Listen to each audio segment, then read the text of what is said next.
এখন ওই নিয়ে হইছে গুতু গুতি নতুন করে এখানে যত লোক উপস্থিত আছেন সকলের হৃদয়ের কান দিয়ে শুনবেন। রসুলের মৃত্যুর পরে দুনিয়ায় রাখা হলো কয়দিন? অথচ আল্লাহর নবী দুনিয়ায় থাকা অবস্থায় বলেছে তিনটে কাজ খুব তাড়াতাড়ি করবে। এক নম্বর, যদি কেউ মারা যায় তাড়াতাড়ি কবরস্থ করবে। দুই নম্বর, ছেলে মেয়ে যদি বয়স হয়ে যায় তাড়াতাড়ি বিয়ে দেবে। তিন নম্বর, খাদ্য যদি সামনে আসে তাড়াতাড়ি গ্রহণ করবে। এই তিনটা হাদিসের ভাষা। এটাকে আপনারা বিশ্বাস করেন? আপনারা বিশ্বাস করলেও কি আর না করলেও কি? এটা সঠিক না বেঠিক? আলেমেরাই বুঝবে, কথা বলে ঠিক না বেঠিক? আলেমরা যদি বলে সঠিক, আপনারা কি মেনে নেবেন? কথা ঠিক তো? দলিল জাগাতে নেলা। আল্লাহ নবী বলেছেন মানুষ মারা গেল তাড়াতাড়ি কি করো? তাহলে এটা কি রাসূলের জন্য প্রযোজ্য ছিল না ছিল না? এই হাদিসটা কি সাহাবারা জানতেন না জানতেন না? তারপরে 3 দিন দুনিয়ায় রাখা হলো, নিশ্চয়ই সাহাবীরা ভুল করেছে। মাশাআল্লাহ, আপনারা আগে বলেন হাদিসের কথা, আবার 3 দিন দুনিয়ায় রাখলেন, তাহলে সাহাবীরা কি ভুল কাজ করেছে? না। তাহলে ঘটনাটা কি? ঘটনাটা হলো রাসূল মৃত্যুবরণ করার পরে সোমবারের দিন আনসার আর মুহাজিররা মসজিদ ভরে গেল। হাজার হাজার আনসার সাহাবী মসজিদে বসে গেল। সোমবারের রাত মাঝরাত পর্যন্ত সকলে একত্রিত হয়ে নতুন নেতা নির্বাচন করতে পারলেন না। কেউ বলতেছে আনসারের থেকে নেতা হবে, কেউ বলতেছে মুহাজির থেকে নেতা হবে। ধরে নেন, এখন 2 দল বলতেছে জামাত দেশ শাসন করবে, আর এক দল বলতেছে না বিএনপিরাই দেশ শাসন করবে। এখন ওই নিয়ে হইছে গুতু গুতি গুতু গুতি।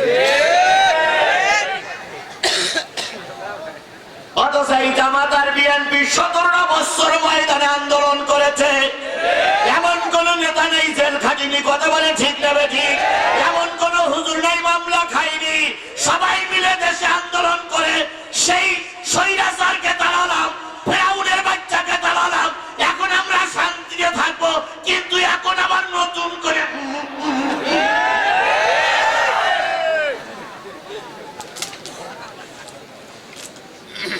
নেতারা আবার রাগ করে কিনা?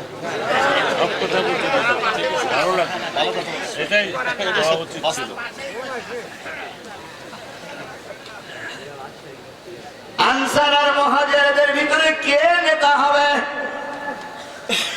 আনসার নেতা হবে না বিএনপি? আনসার নেতা হবে না মুহাজির নেতা হবে? এই নিয়ে যখন আন্দোলন, তখন সোমবারের দিন শেষ হয়ে গেল। রাসূলকে কবরে রাখা সম্ভব হলো না। মঙ্গলবারের দিন আবার মসজিদে সবাই ভোটাভুটিতে বসে গেল। আনসারদের দলের ভিতরে পরবর্তী খলিফা হবে না, মুহাজিরদের ভিতর থেকে পরবর্তী খলিফা হবে। মঙ্গলবারের দিন সারা দিন দরবার হলো, নেতা নির্বাচন করা সম্ভব হলো না।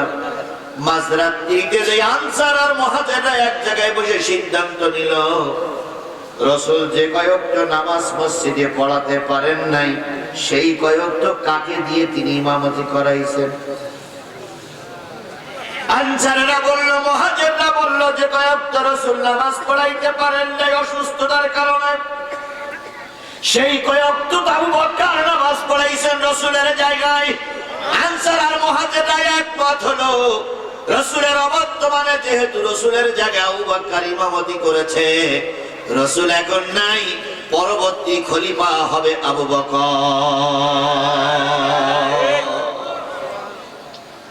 এই যে সিদ্ধান্ত হলো 2 পক্ষের, এটাই হলো ভোট, এটাই হলো সমর্থন, এটাই হলো মেনে নেওয়া বা সমর্থন করা, সাপোর্ট করা, ভোট দেওয়া। এটাই হলো তৎকালীন যুগের ভোটের ব্যবস্থা। এই রকম ছিল।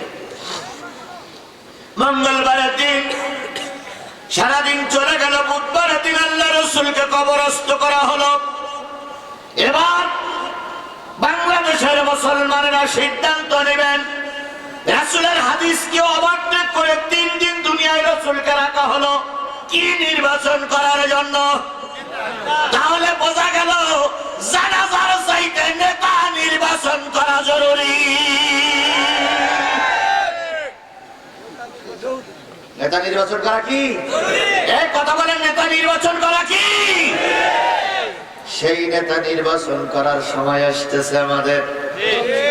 সুতরাং আল্লাহ রাসূলকে 3 দিন দুনিয়ায় রেখে নেতা নির্বাচন করা যদি জরুরি হয়, তাহলে বুঝতে হবে নেতা নির্বাচন করা নফল নয়, নেতা নির্বাচন করা সুন্নাত নয়, নেতা নির্বাচন করা ওয়াজিব নয়, নেতা নির্বাচন করা ফরজ।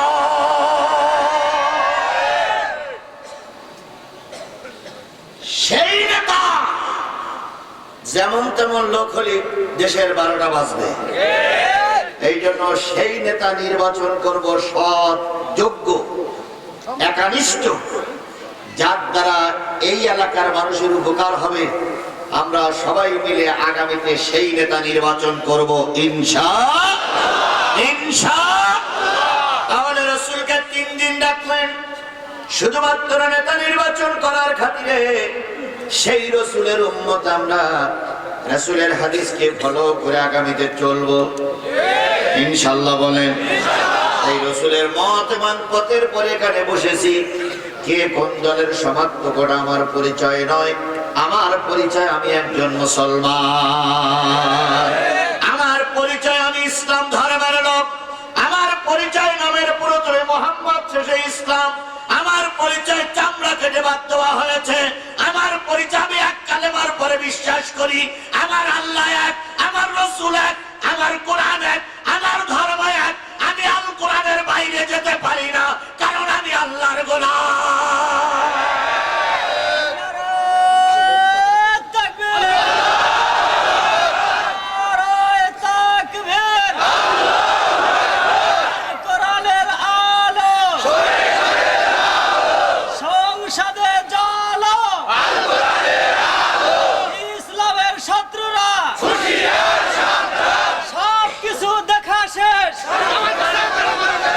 ইসলামের বাংলাদেশ।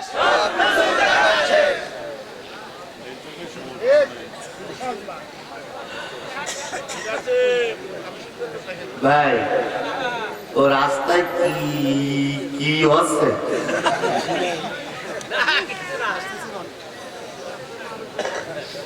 তাহলে নেতা নির্বাচন করা কি সুন্নাত, নফল, ফরজ? কার নির্দেশ?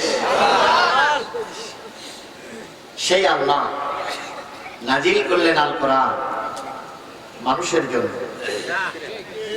এই কোরআন নাজিল হয়েছে কাদের জন্য? হুদাল লিন্নাস, মানুষের জন্য। আপনারা কি মানুষ? এই ঠিক বলি বুঝলেন, আপনারা মানুষ তো। এই মঞ্চে যারা বসে আছে এরাও মানুষ তো, হুজুরও তো মানুষ। তাহলে সবাই আমরা মানুষ না? এটা আমাদের জন্য কোরআন। ছাগলের জন্য বলে কোরআন না, গরুর জন্য কোরআন না। কোরআন কাদের জন্য? তাহলে এবার কোরআনের ভিতরে ঢুকি, অনুমতি আছে? আলহামদুলিল্লাহ।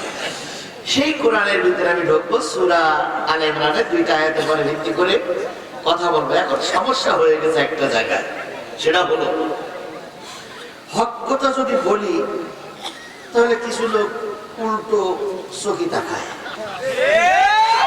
আবার যদি হক কথা না বলি আল্লাহ উল্টো চোখে তাকায়। এখন কোন দিক যাবো বলেন? কার দিকে যাবো? আপনারাই বলো, বলেছেন আমি বলে বলিনি, বলো উত্তর বলো আপনার। কোন দিকে যাবো? আচ্ছা, তাহলে আল্লাহর দিকে যাবো তো ইনশাআল্লাহ। আল্লাহর দিকে আমরা মুতাওয়াজ্জিহ হই। যদিও সামাদ ভাই বলেছে কালেকশন নাই, আমিও জানতাম কালেকশন নাই, আপনারাও জানতেন কালেকশন নাই, কিন্তু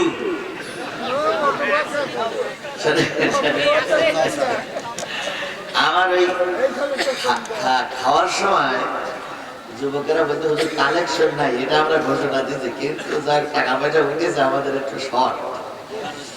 এই জন্য আপনি একটু বলবেন, যা যে যা পারে 20 টাকা 25 টাকা 50 100 200 যে যা পারে সে যেন একটু আমাদের হাতকে শক্তিশালী করার জন্য দেয়। ও ভাই, হেল্পফুল ফুজুলি যারা আছে আমি জানি এরা বিএনপি জামাতের লোকেরাই আছে, এখানে আওয়ামী লীগের কোনো লোক নেই ভাই। আর এই 17 বছরে আওয়ামী লীগরা রুটি বুটি খেয়েছে ভাই, এরা খেয়ে একটা পুরো ব্যাঙের মতন হয়েছে। এখন আমরা যদি এদের হাতকে শক্তিশালী করার জন্য 20 টাকা দেই ভাই, তাহলে মাহফিলটা ঠিক মতন চলবে, আগামী বছর আবার মাহফিলটা হবে। আর এবার মাহফিল করে